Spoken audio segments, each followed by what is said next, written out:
जय श्री श्याम, हारे के सहारे की जय हो। दोस्तों, आज मैं एक ऐसे इंसान की कहानी आप लोगों के साथ शेयर करूंगी जिसे सुनकर आपको यकीन नहीं होगा कि श्याम बाबा सच में चमत्कार करते हैं। तो दोस्तों, मैं आप लोगों को बता दूं, जो लोग दिल से बाबा पर विश्वास करते हैं, बाबा भी उनके साथ चमत्कार करते हैं। आज की जो कहानी है वो राजस्थान के सीकर ज़िले में एक छोटा सा गांव है जिसका नाम है झुंझुन। ये झुंझुन गांव में रहने वाले योगेश जी की कहानी है। योगेश जी के परिवार में उनके माता पिता, एक उनकी छोटी बहन और योगेश जी रहते हैं। वो बताते हैं कि उनका परिवार काफ़ी गरीब है। उनके पापा एक किसान हैं। वो खेती बाड़ी करके उनका घर खर्च चलाते हैं, पर पिछले कई सालों से उनकी खेती में भी कुछ अच्छा मुनाफा नहीं हो रहा था, जिस वजह से वो कर्ज में भी डूब गए और उनकी खेती बाड़ी भी बिक चुकी थी। अब ये जो योगेश जी हैं, ये घर में अकेले इकलौते बेटे थे। उनकी बहन भी बड़ी हो गई थी। उनके माता पिता को उनकी बहन की शादी की चिंता सताने लगी। अब लेकिन ये समझ नहीं आ रहा था कि शादी करेंगे तो कैसे करेंगे। उनके पास तो पैसों का कोई इंतज़ाम ही नहीं है, तो आखिर कहाँ से लेकर आएंगे इतने पैसे जो उनकी बेटी की शादी हो जाए। लेकिन कहते हैं ना, जब सब दरवाजे बंद हो जाते हैं, जब एक ही दरवाज़ा खुला रहता है, हारे का सहारा बाबा श्याम हमारा। ये जो योगेश जी हैं, एक दिन ये काम की तलाश में कहीं गए हुए थे, तो इनको एक ऐसा व्यक्ति मिला जो श्याम बाबा को बहुत ज़्यादा मानता था। जहाँ पर ये काम देखने गए, ये काफ़ी ज़्यादा डिस्टर्ब थे। तो वो बोले कि भाई, मुझे लगता है कि तुम्हें काम की ज़्यादा ही ज़रूरत है। आखिर बात क्या है, क्या परेशानी है जो तुम इतने ज़्यादा परेशान हो। तभी योगेश जी ने अपनी सारी परेशानी उनको बताई। तो उन्होंने कहा कि देख, काम तो मैं तुझे दे दूँगा, लेकिन इतनी मैं सैलरी नहीं दे पाऊँगा। लेकिन हाँ, मैं तुझे एक ऐसा रास्ता दिखाता हूँ जिस पे तू चलेगा तो हमेशा खुशियाँ ही खुशियाँ तुम्हारे साथ रहेंगी। उन्होंने कहा कि तुम राजस्थान में खाटू श्याम मंदिर है, वहाँ पर जाओ। वो हारे के सहारे हैं। जिस तरह तुम इतने ज़्यादा परेशान हो, पूरी तरह हार चुके हो, टूट चुके हो, एक बार उनके पास जाओ, उनसे अर्जी लगाओ। श्याम बाबा ज़रूर कुछ ना कुछ ऐसा काम करेंगे जिससे तुम्हारे बंद रास्ते खुल जाएंगे। योगेश जी को सुनकर थोड़ा अच्छा लगा। उन्हें लगा कि हाँ, शायद कुछ ना कुछ तो बात होगी, क्योंकि उन्होंने 2-3 बाबा श्याम के चमत्कार भी उन्हें बताए थे, छोटे छोटे। तो उन्होंने अपने माता पिता को ये बात घर जाकर बताई। उनके माता पिता ने कहा कि ठीक है बेटा, तुम चले जाओ। तो वो श्याम बाबा के दरबार पहुँचे। जब उन्होंने देखा श्याम बाबा के दरबार में चारों तरफ श्याम बाबा के जयकारे गूंज रहे हैं, हर तरफ से जय श्री श्याम के नारे सुनाई दे रहे हैं, उनके दिल को काफ़ी ज़्यादा सुकून मिला। उन्हें काफ़ी अच्छा लगा। फिर वो जैसे ही श्याम बाबा के सामने पहुँचे, वो बताते हैं, ना जाने क्यों मेरी आंखों से आंसू छलक उठे।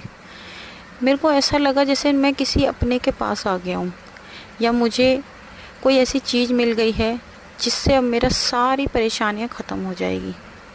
वो श्याम बाबा के सामने पहुँचे। वो बताते हैं कि मैं वहाँ जाकर कुछ बोल ही नहीं पाया।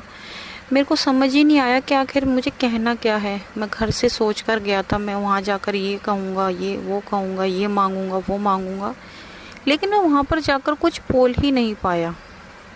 वो बताते हैं, फिर वहाँ से वो बाबा से विदा लेकर आते वक्त वो श्याम बाबा की एक छोटी सी मूर्ति अपने साथ ले आए। जब वो मूर्ति अपने साथ लेकर आए, तो उनकी माँ, उनकी बहन, वो रोज़ सच्चे दिल से श्याम बाबा की पूजा करते, बाबा से रोज़ अर्जी लगाते, रोज़ बाबा से प्रार्थना करते अपने घर की सुख शांति के लिए। फिर वो दिन आखिर आ ही गया उनकी ज़िंदगी में, जब श्याम बाबा ने उनकी ज़िंदगी में चमत्कार किया। वो बताते हैं कि उनकी बहन के लिए एक बहुत ही अच्छे घर से रिश्ता आया, लेकिन उनके पास तो शादी करने के लिए पैसे ही नहीं थे। उन्होंने अपनी सारी परेशानी बताई कि उनके पास अभी पैसे नहीं हैं, वो अभी शादी नहीं कर पाएंगे।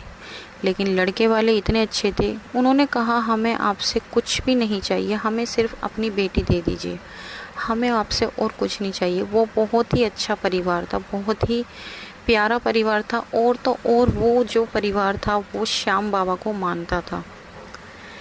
लेकिन फिर भी योगेश जी ने कुछ इधर उधर से जुगाड़ पानी करके, कुछ कर्जा करके उन्होंने अपनी बहन की, अपनी हल्की फुल्की जैसी उन पे बन पाई, उन्होंने शादी कर दी। शादी के बाद उनके ससुराल वालों ने उनकी बहुत मदद की। उन्होंने अपनी सारी परेशानी जब अपने हस्बैंड को बताई, उनकी बहन ने, तो उनके हस्बैंड ने जो उनके पिताजी की खेती की ज़मीन बिक गई थी, उस ज़मीन को वापस दिलवाया, क्योंकि जो वो कर्ज में डूब चुकी थी, उनका सारा कर्जा चुकाकर उनकी वो ज़मीन उन्हें वापस दिलवाई और उनके भाई को भी एक अच्छी नौकरी पर लगवाया। देखते ही देखते उनके भाई ने और उनके पिताजी ने उनके अपनी बहन के हस्बैंड का सारा कर्जा जो उन्होंने उनकी मदद की थी, उन्हें वापस कर दिया। उन्हें कहा कि आपने हमारी मदद की, ये ज़रूर मेरे श्याम बाबा की कृपा है, लेकिन उन्होंने कहा कि मुझे आपसे पैसे वापस नहीं चाहिए, कि ये सब कुछ श्याम बाबा की कृपा से हुआ है, मैंने कुछ नहीं किया है, ये तो सब कुछ बाबा ने किया है। लेकिन श्याम बाबा के आशीर्वाद से आज उनके पास सब कुछ है। उनकी ज़मीन भी छूट गई और जो उनके जीजा ने उनको पैसे दिए थे, उनकी मदद की थी, उन्होंने उनके वो सारे पैसे भी लौटा दिए। आज उनके पिताजी अपनी ज़मीन पर अच्छे से खेती बाड़ी कर रहे हैं और उनका भाई भी अच्छी नौकरी कर रहा है। और अब उनके भाई की भी हाल में ही शादी होने वाली है, एक अच्छे घर में शादी होने वाली है। जिस लड़की से उनकी शादी होगी वो भी काफ़ी पढ़ी लिखी लड़की हैं और नौकरी करती हैं। तो दोस्तों, ये थी आज की योगेश जी की छोटी सी कहानी, जो ये बताती है कि जो लोग हार जाते हैं, टूट जाते हैं, लेकिन अपना विश्वास श्याम बाबा से नहीं उठने देते, श्याम बाबा पर अपना विश्वास पूरा बना कर रखते हैं, तो श्याम बाबा भी उनकी मदद करने से पीछे नहीं हटते। जो भी लोग दिल से श्याम बाबा को मानते हैं, उनको पूरी तरह अपने आप को सौंप देते हैं, सब कुछ बाबा पर छोड़ देते हैं, तो श्याम बाबा भी उनके साथ ज़रूर चमत्कार करते हैं। दोस्तों, जो लोग श्याम बाबा पर विश्वास नहीं करते, बाबा को नहीं मानते, वो लोग एक बार श्याम बाबा से एक बार अर्जी लगा कर देखिए, दिल से बाबा को अपना मान कर देखिए श्याम बाबा आपकी ज़िंदगी में भी ऐसे ही चमत्कार करेंगे। जैसे योगेश जी की ज़िंदगी, उनका परिवार पूरी तरह बाबा ने खुशियों से भर दिया, उनके परिवार में खुशियाँ ही खुशियाँ भर दी, उनकी ज़िंदगी पूरी तरह पलट कर रख दी। उसी तरह से श्याम बाबा के शरणों में जो भी भक्त दिल से हार कर जाता है, श्याम बाबा उनकी भी ज़रूर सुनते हैं। श्याम बाबा अपने हर भक्त के साथ चमत्कार करते हैं। श्याम बाबा किसी चीज़ के भूखे नहीं हैं, श्याम बाबा तो सिर्फ आपके भाव के भूखे हैं। दोस्तों, अगर आपको आज की कहानी पसंद आई हो तो हमारे वीडियो को लाइक करना, शेयर करना, कमेंट बॉक्स में जय श्री श्याम ज़रूर लिखना। कल मिलते हैं आपके साथ एक और ऐसी ही कहानी लेकर आएंगे, और कल मिलते हैं आपके साथ। जब तक के लिए सभी भक्तों को धन्यवाद।